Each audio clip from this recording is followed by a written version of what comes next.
Hi, this is Max Keiser and Stacey Herbert of the Keiser Report. Yeah, we're in Toronto. Check out what we did on our live stage act. You know, the story begins in 1971, actually. President Richard Nixon entered a new era in global finance. He abandoned the Bretton Woods Agreement, and gold was no longer anchoring the global economy. We entered a period, a very interesting experiment of fiat currencies, anchoring fiat currencies, anchoring fiat currencies, anchoring. It's turtles all the way down. We entered into the modern financial era of no reference value at all. No gold, nothing. Just countries flailing about, entering into spurious wars, economic, theoretical policies based on nothing, and a lot of money printing. The rise of the central bank, the holy central bank, the Ben Bernanke's, the Janet Yellens of the world, who we worship as priests in front of the cathedral of money printing. Now that era is coming to a close. The era of the US dollar as world reserve currency is coming to a close with the rise of Bitcoin and cryptocurrencies. Is it an asset class? You're darn right it's an asset class. How do we know that? Because as people abandon the fiat currency nightmare that's given us nothing but misery for 50 years, they're plowing into fiat currencies. Is it going to 100,000? You're darn right it's going to 100,000. Because there is trillions of dollars sloshing around in a cesspool called the global financial markets. There's absolutely no rhyme or reason to valuation on any of these assets whatsoever. And I saw a headline coming up here today, which immediately got my attention. So the exchange Kraken, right? Kraken, Jesse Powell. Jesse Powell at the Kraken exchange. They have told Schneiderman in New York to pound sand, basically. They're trying to dig into all the market making that goes on in these exchanges, and they want to know how price discovery works on these various exchanges. And so all these exchanges are saying, look, we're a post-regulatory framework. We're a post-fiat currency framework. We're entering a new era. We don't need the SEC, the CFTC, any of these regulators, because we're taking this thing to another level, and it's based on a whole different valuation model. And just to give you some context of my history in all this and how I got into it, was back in 1995, 1996, I started a company in Los Angeles called the Hollywood Stock Exchange. And we were trading virtual assets with a virtual currency on a virtual exchange. And to build that technology, which was pretty new at the time, I had to invent a technology. So I invented a technology called the Virtual Specialist Technology. It has a US patent. I think it's 5950176 is the patent number. And so we were having to do price discovery on virtual assets. This eventually was sold to Cantor Fitzgerald in 2001, and they moved the entire thing to their office in New York, the top floor of the World Trade Center, a few months before 9/11. So there was an inability for them to really capitalize on that going forward. They wanted to introduce box office futures contracts, and I told them at the time that this would never happen. You would never launch box office futures contracts because the MPAA, the Motion Picture Association of America, is a very guarded monopoly in the United States without any competition. And they don't like the idea of price discovery on box office. They like to control that market with an iron fist, the 6 studios in Los Angeles. And sure enough, they didn't listen. They spent $20 million trying to develop a box office futures contract. And at the last minute for the Dodd-Graham bill, or is it Graham-Dodd? Or is it Graham-Dodd? They introduced a rider into that law saying outlawing box office futures contracts. So Hollywood is the only industry in America that has this kind of protection from financialization. You can't trade a box office futures contract, but you can trade futures contracts on almost every other industry in America because they don't want the competition. They don't want the price discovery. They don't want to interrupt the flow of their model to market their way into a box office event. And I find this a bit disturbing because it says that free market economics and price discovery is selective in America. We like it in certain markets, but not other markets. And being in the news business as I am, We're constantly butting heads with regulators who are trying to tell us which news is approved by the regulators. So this idea of free market capitalism being selectively applied to some industry and not others is now also applied to the news business. So some outlets, their news is considered to be more truthful than other news, and they don't allow the public to decide what they want to see, and for the public to make up their own mind about what is informative and what is relevant to their lives. Another word for this would be propaganda. So we live not only in a price propaganda and a fiat currency propaganda, but we live in a news propaganda. The major outlets in America are into the most insidious, vicious propaganda and warmongering than we've seen in decades. The idea of free markets, which I'm totally in favor of, right? It goes back to the Enlightenment. It goes back to Adam Smith. It goes back to the transition of power from the frickin' Catholic Church to the Enlightenment, to the individual sovereignty, to the rights of man. It needs to be preserved. And markets are a way to get there. Free trade is a way to get there. Anything that interrupts free trade interrupts freedom. And anything that interrupts freedom is a reversion back to neo-feudalism. And we see that happening right now in the United States and presumably here in Canada. As wealth is concentrated in fewer hands, we're having the risk of neo-feudalism on the horizon. Crypto is the answer, in my view, and it is an asset class, and it is gobbling up market share, and the US dollar is doomed. All fiat money is doomed, and any money that you keep in fiat money, only have fiat money, keep money in fiat that you're willing to lose. Right? Anything that's not in crypto is going to vanish. The biggest bubble in the world is the US dollar.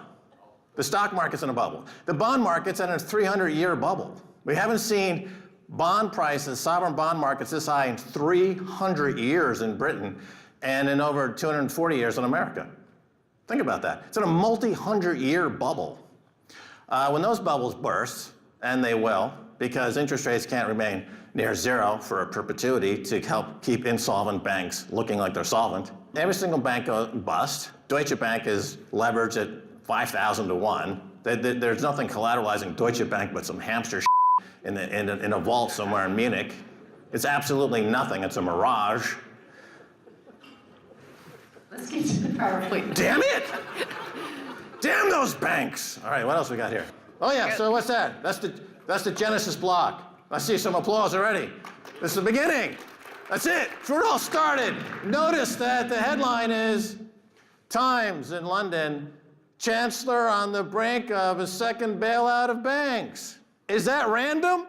Did they just put that in there as a timestamp? Or is Satoshi making a comment? Well, it could be both, but I interpret it as a comment. The banking system is in jeopardy. It's a reaction, if you will. There's a very political element to Bitcoin that is not talked about that often. And I think that probably, to put in context of where we are historically, it should be mentioned. All right, so there's Jamie Dimon, suicide banker. And people say, why do you call Jamie Dimon, a terrorist, a suicide banker? And when you think about it, the banks on Wall Street, they're cut from the same cloth as the jihadis. They misinterpret their basic text, right? So in the case of fanatical jihadist, theocratically driven psychopaths, they kind of misinterpret the Quran. Here, Jamie Dimon totally misinterprets Adam Smith. I mean, he selectively reads books on economics to support his maniacal psychosis. They go to, terrorists might go to madrasas. Jamie Dimon and his crew go to the Ivy League schools, which are the madrasas of our era, who teach them economic models that are dangerous and fanatical. He's willing to kill himself and others for his beliefs. So he has no compunction about putting his entire society or himself at risk by pushing weapons of mass financial destruction, as Warren Buffett calls them, derivatives. He's willing to blow himself up, kill himself and anyone around him. So he's just a terrorist with a nice suit. Initially, he was very anti-Bitcoin.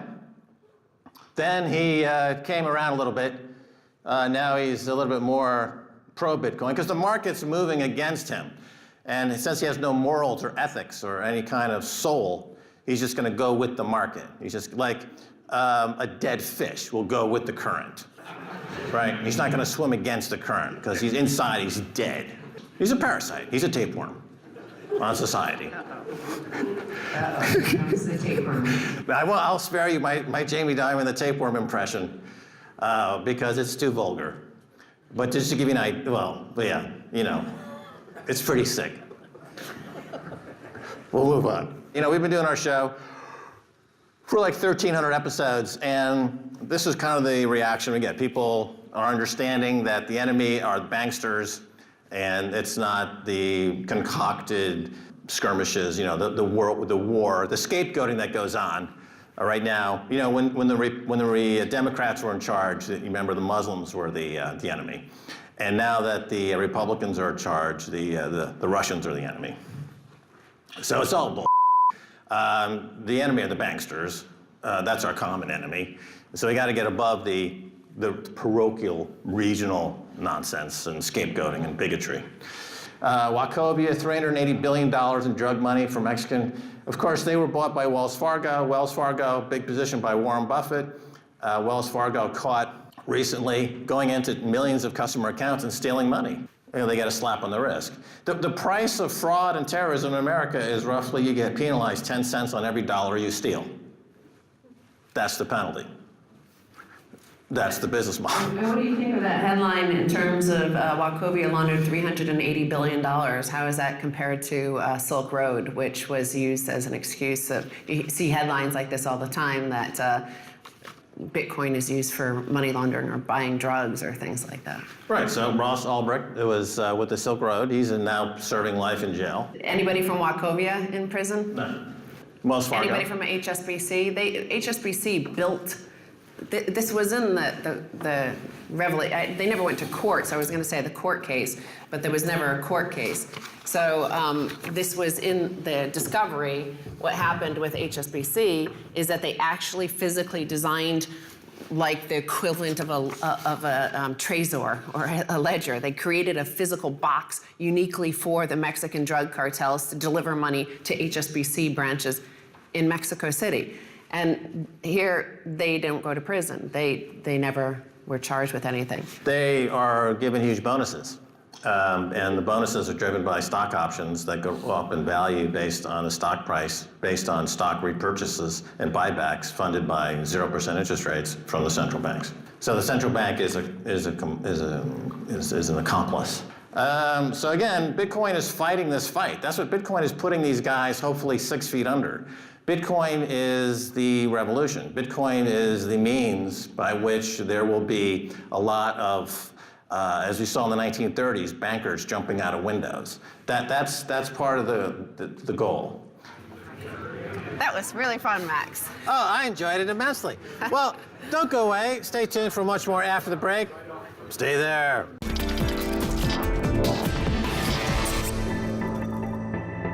Welcome back to the Keiser Report. I'm Max Keiser. Special guest, Sonny Ray from Unicoin. Sonny, welcome to the Keiser Report. Thanks for having me. It's great to have you on. You know, I've been following your career really for a long time, and you're one of the earliest guys into Bitcoin. And of course, in India, it's a great place for Bitcoin to flourish because it is a next generation financial technology in a country that's looking for next generation financial technologies. And of course, it took off like gangbusters. It's hugely successful. And then I was just reading that the Indian government, they're not being friendly, Ray. What's going on? So the RBI, the Reserve Bank of India, has recently announced that, in short, they don't want banks and payment companies to be working with cryptocurrency companies like Unicoin. Was it a surprise?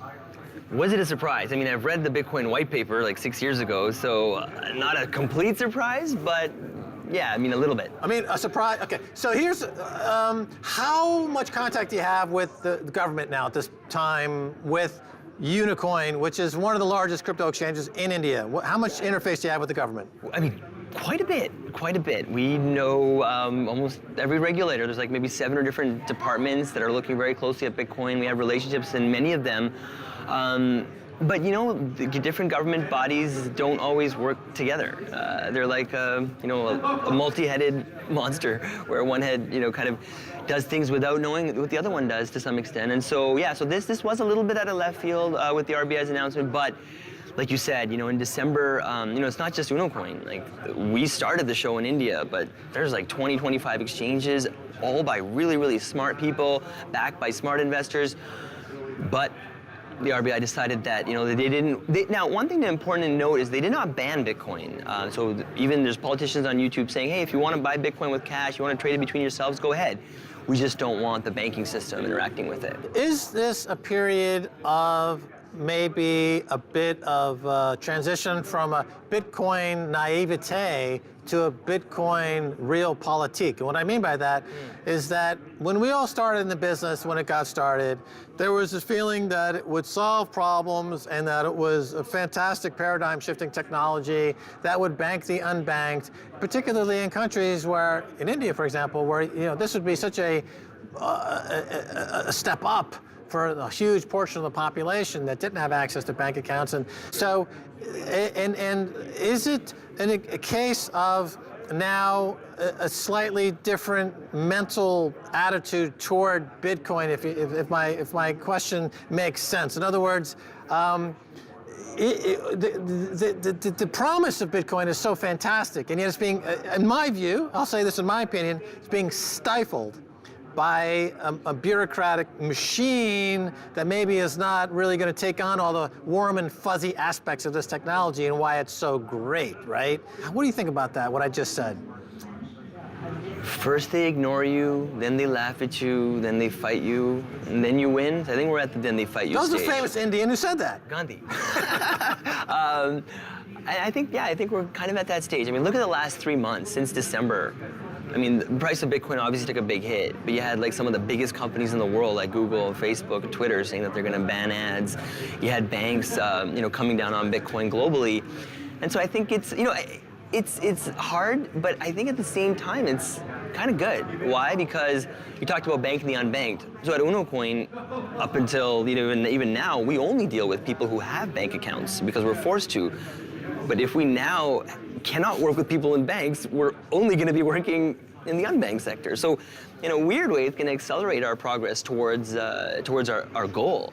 So yeah, but like I said, in Bitcoin, nothing ever surprises you. Like I had a desk job for 10 years. I could go back to that, but I chose this space because it's difficult, it's hard, and there weren't enough people, working on these big challenges. Okay, and so you're ready to work around anything, any obstacle that comes down in your way. Crypto to cash. We're looking at crypto to crypto. We're looking at white labeling. We're looking at moving our order book outside of India, and maybe there's I could list 20 different things that we could do. We're not going to die. We're a cockroach.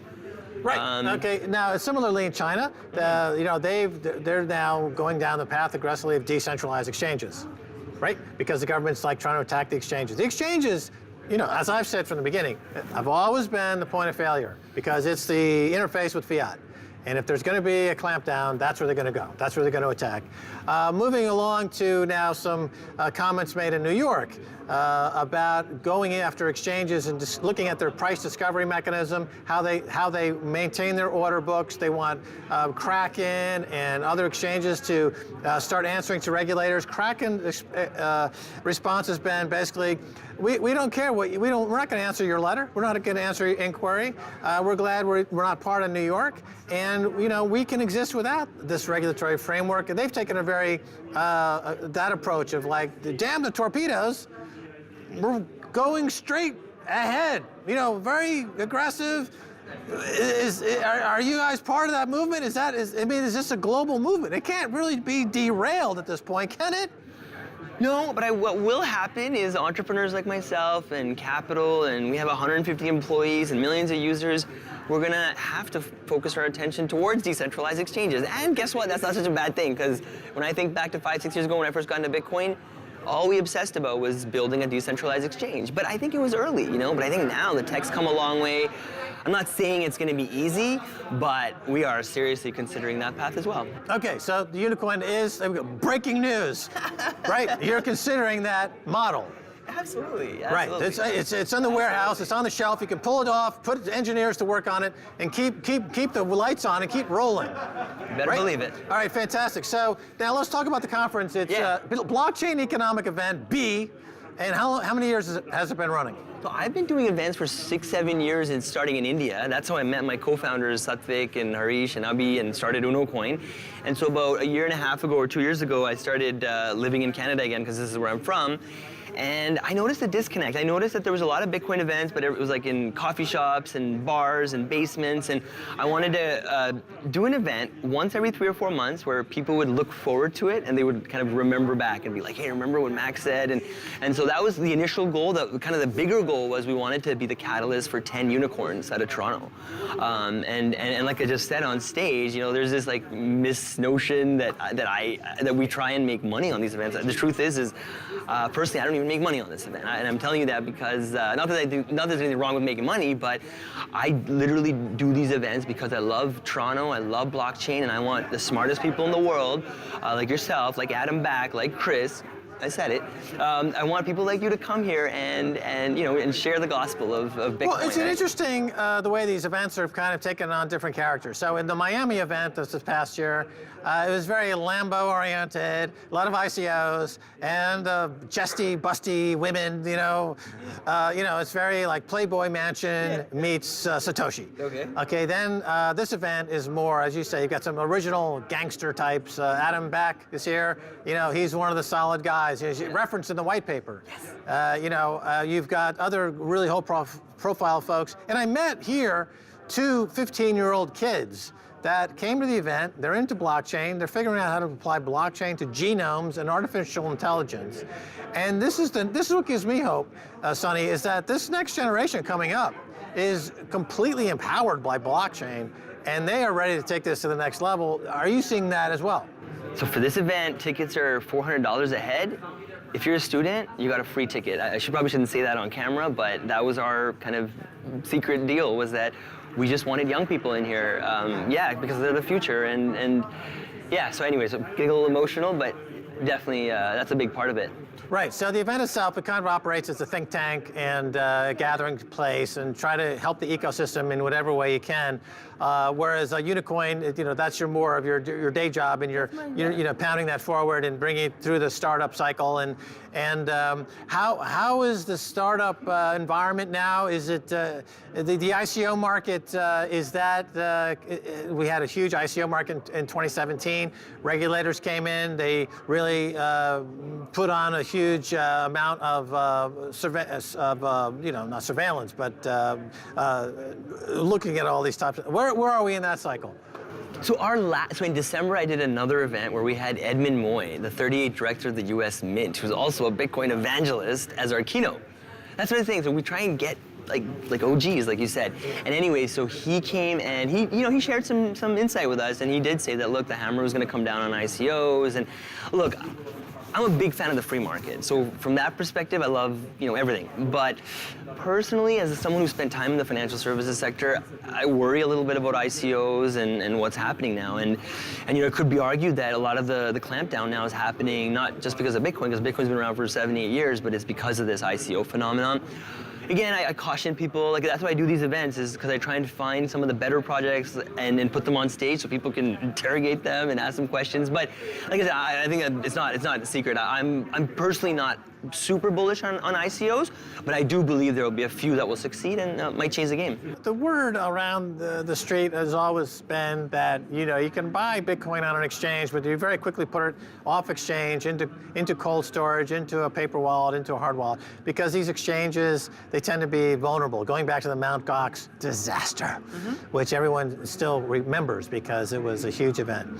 So at Unicoin, where is the industry on the security front so that people have more of a confidence that when they go to exchanges that they're going to be getting the security that they need? So just on a side note, we partnered with blockchain.info, blockchain.com, and we have a partnership where through our API, a customer in India can buy and sell Bitcoin straight from blockchain, so meaning they're holding their own private keys, and they just hit our API to make the purchase. And as soon as the Bitcoins are bought... So they become the account, essentially, exactly. like the money market account. We're partnering with Jax, we're partnering with Mycelium, and so yeah, we see that as like the next evolution, right? Where people hold their own private keys, but we act as just the mediator for liquidity.